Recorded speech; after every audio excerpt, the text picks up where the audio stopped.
Good morning, students of class 4. Students, I'm sure all of you are happy and healthy. Students, in my last video, I had completed and written exercise 1 of unit 14, simple present tense of your English grammar.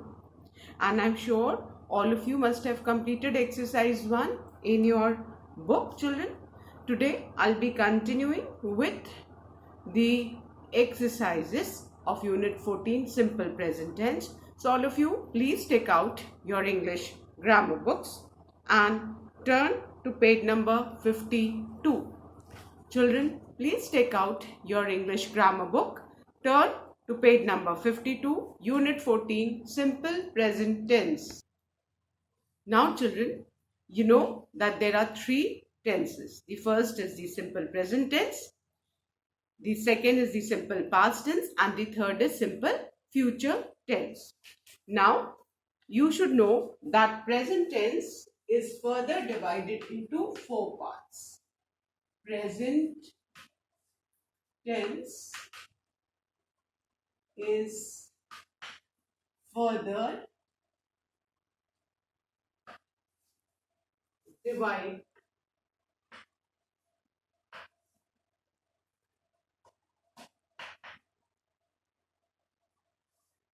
into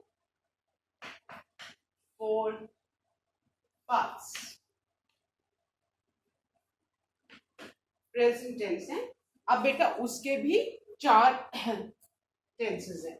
the first is simple present tense.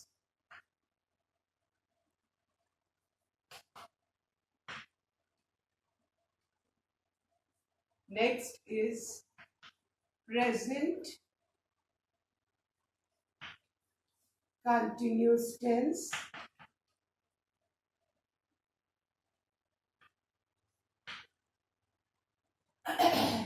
And the third is present perfect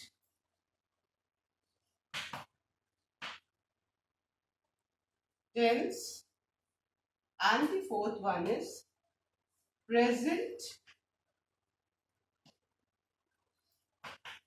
perfect continuous tense.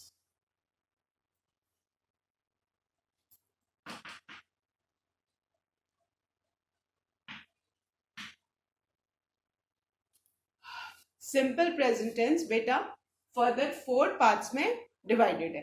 First है simple present tense. ठीक है, इसमें हम क्या करते हैं, जो subject है उसके हिसाब से हमारा वर्ब चेंज होता है. अगर सब्जेक्ट हमारा सिंगुलर है तो हम वर्ब में रूट फॉर्म ऑफ वर्ब में एस या ईएस ऐड करके सेंटेंस फ्रेम करते हैं, और सब्जेक्ट प्लूरल है तो हम root form of verb use करते हैं. Whereas present continuous tense का फॉर्मूला है कि इसमें हम is am are helping verb के साथ आईएनजी फॉर्म ऑफ वर्ब लगाते हैं.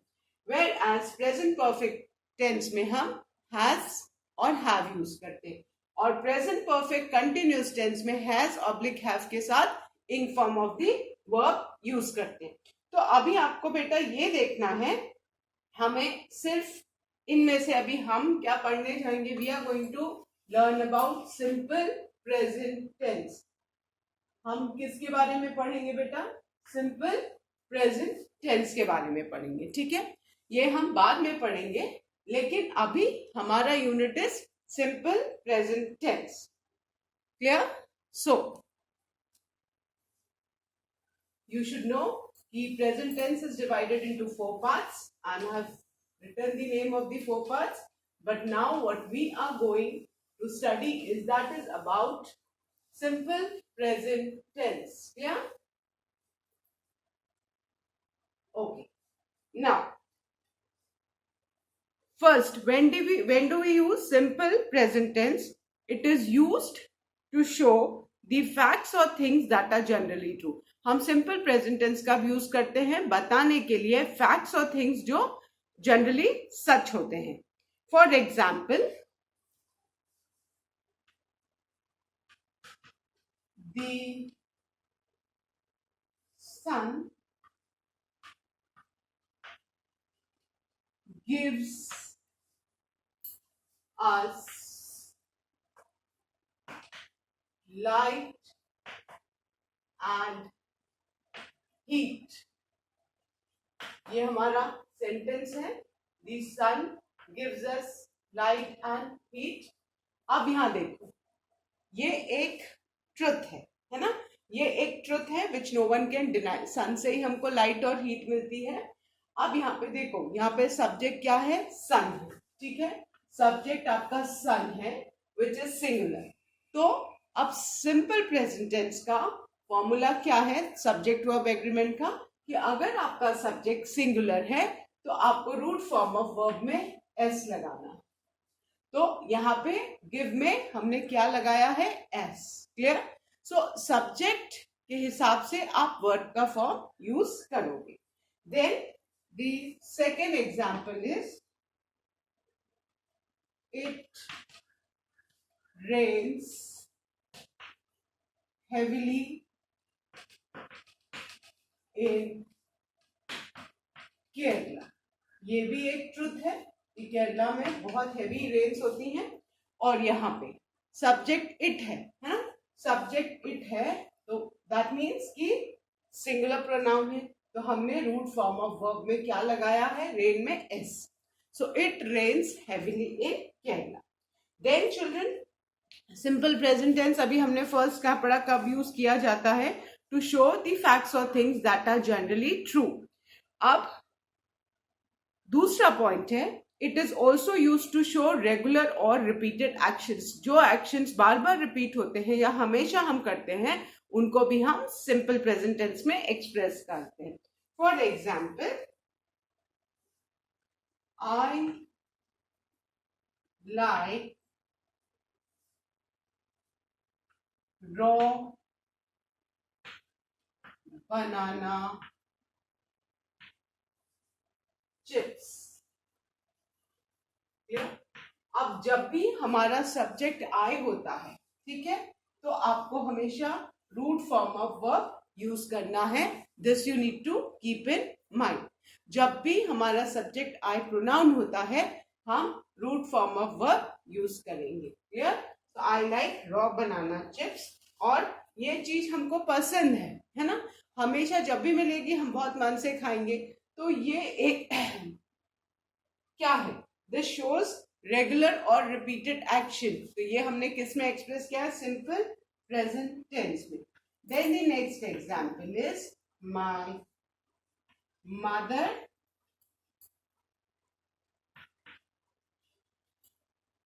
gets up at 5 a.m. daily. या अब यहाँ पे सब्जेक्ट क्या है? My mother. सिंगुलर सब्जेक्ट है. तो और ये कौन सा एक्शन है? ये एक्शन है मतलब जो रोज रिपीट होता है.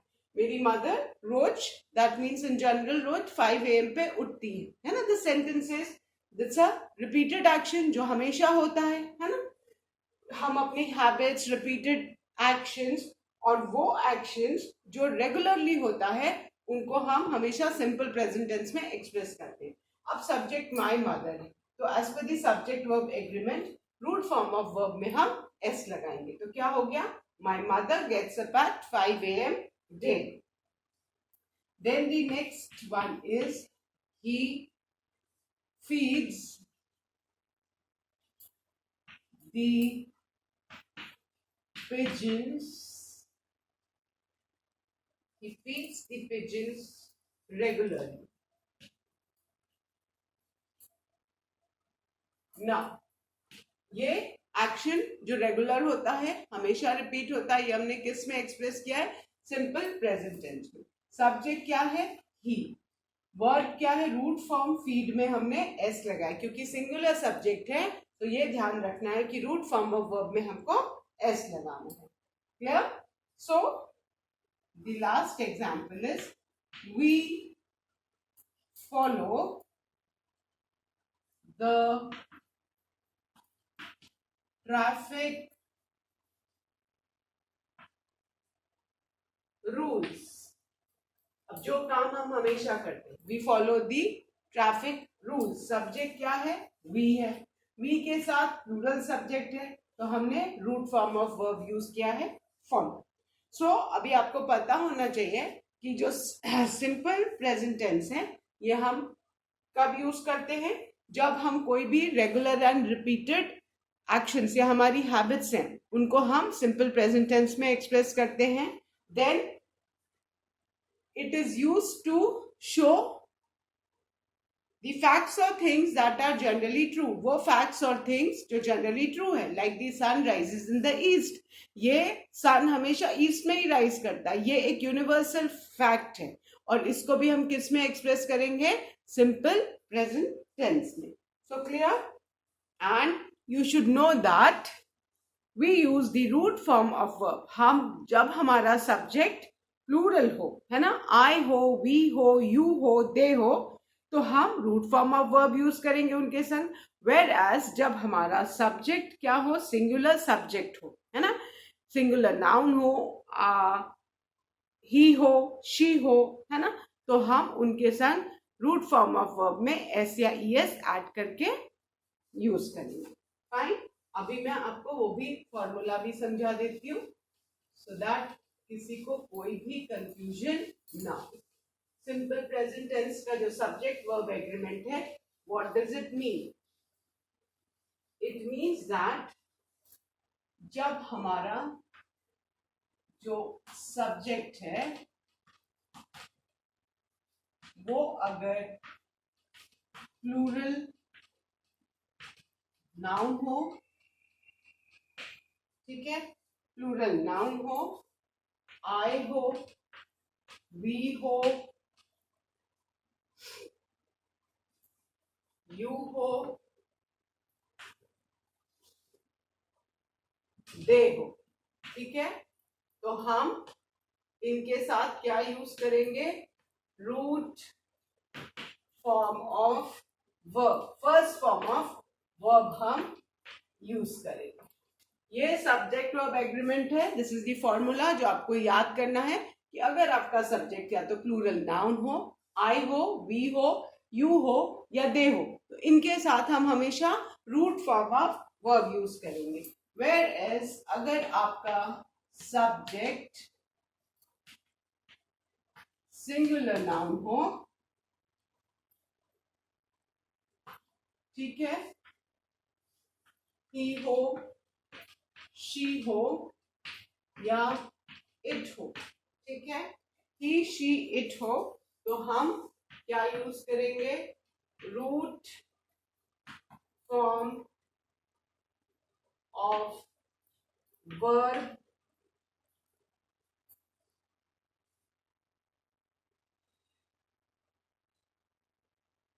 में एस या ई एस ऐड करके यूज करेंगे। तो अगर आप ये फॉर्मूला आपने याद कर लिया, जो सब्जेक्ट एग्रीमेंट जिसको हम कहते हैं कि अगर हमारा सब्जेक्ट सिंगुलर नाउन हो, ही हो, शी हो, इट हो, तो हम उसमें root form of verb plus S या ई एस ऐड करेंगे। वेयर एज हमारा सब्जेक्ट अगर प्लूरल नाउन हो, आई हो, वी हो, यू हो, दे हो, तो हम simply root form of verb use करेंगे। इसको अगर समझ गए तो फिर कोई भी कंफ्यूजन सिंपल प्रेजेंट टेंस में नहीं होगा। और इसी को हम कहते हैं subject verb agreement. Subject plural है, सब्जेक्ट में अगर एस लगा है तो वर्ब को रूट फॉर्म में लिखना है, और अगर सब्जेक्ट में एस नहीं लगना है तो आपको वर्ब में एस या ई एस लगाना है। बस ये छोटा सा फॉर्मूला दिमाग में रखो कि अगर सब्जेक्ट में एस लगा है दैट मीन्स प्लूरल है, तो वर्ब में नहीं लगाना है, और अगर सब्जेक्ट में लगा है तो वर्ब में नहीं लगाना है, सब्जेक्ट में नहीं लगा है तो वर्ब में लगाना है। क्लियर? आई होप अभी ये वाला formula, if you wish you can write this in your notebook so that the concept is clear, है ना, कि अगर वर्ब में नहीं है तो सब्जेक्ट में होगा, सब्जेक्ट में होगा तो वर्ब में नहीं होगा। बस ये फॉर्मूला आप दिमाग में बैठा। Clear? Now I will erase this and I'm going to start with exercise 2.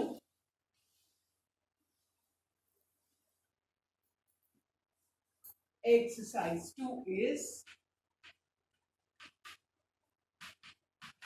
fill in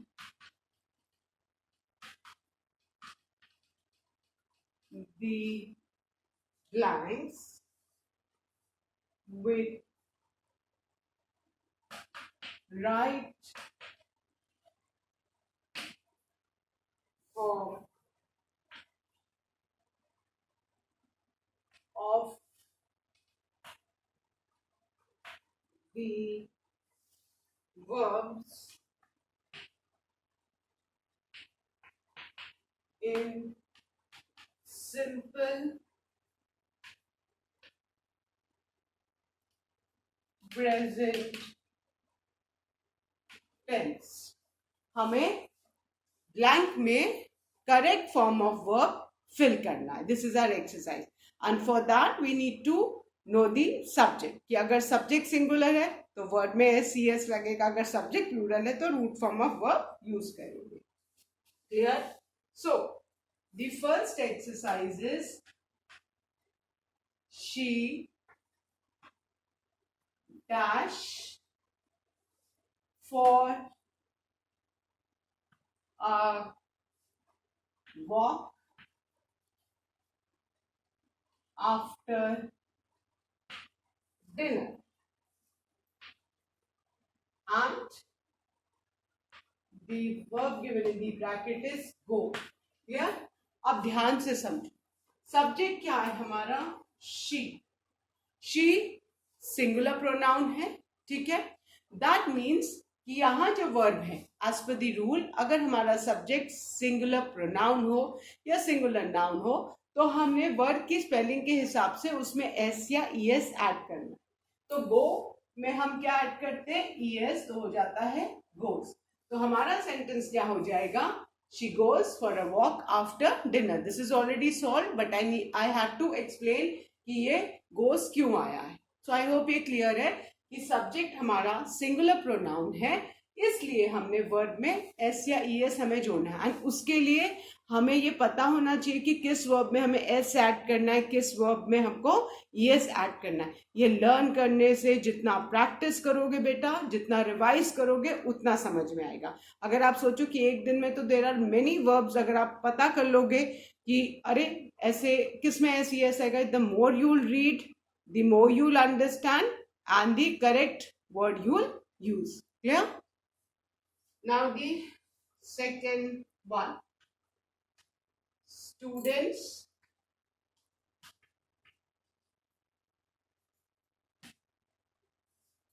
dash right when the teacher explains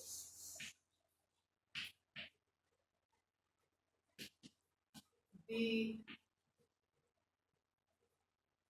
chapter and the verb given in the bracket is keep. और ये ध्यान में रखना, bracket में जो भी verb दिया रहेगा बेटा वो हमेशा रूट फॉर्म में ही दिया रहता है. एंड आपको सब्जेक्ट के हिसाब से उसमें एस या एस चेंज करना है या रूट फॉर्म यूज करना है. अब इस सेंटेंस में ध्यान से देखो, सब्जेक्ट क्या है? स्टूडेंट्स. क्लियर? सब्जेक्ट क्या है? स्टूडेंट्स. दैट एस लगा हुआ है स्टूडेंट्स में, दैट मीन्स कि ये एक प्लूरल नाउन है. तो जब हमारा सब्जेक्ट प्लूरल नाउन होगा तो हम सिंपल प्रेजेंट टेंस का फॉर्मूला क्या है? Root form as it is लिख देंगे. क्लियर? जब यहां एस नहीं होगा तो यहां एस होगा, है ना? तो इसमें हम लिखेंगे students keep quiet when the teacher explains the chapter. But whereas अगर इसमें स्टूडेंट होता, फॉर एग्जाम्पल इसमें स्टूडेंट होता तो हम यहाँ पे क्या करते? कीप की जगह क्या लगाते? कीप्स. ये ध्यान में रखना है कि अगर यहाँ एस नहीं है तो यहाँ एस लगाना है, और अगर यहाँ एस नहीं है तो यहाँ एस लगाना है. बस ये अगर आप फॉर्मूला समझ जाओगे तो फिर कोई कंफ्यूजन नहीं. Clear? So please understand the subject verb agreement. If you understand that, simple present tense will become very easy for you. So children, that's all for today. With this, I end today's video. I'll be continuing with the remaining exercise in my next video. Till then, all of you learn and revise the rules of simple present tense. That's all for today. Thank you, children. Have a good day ahead.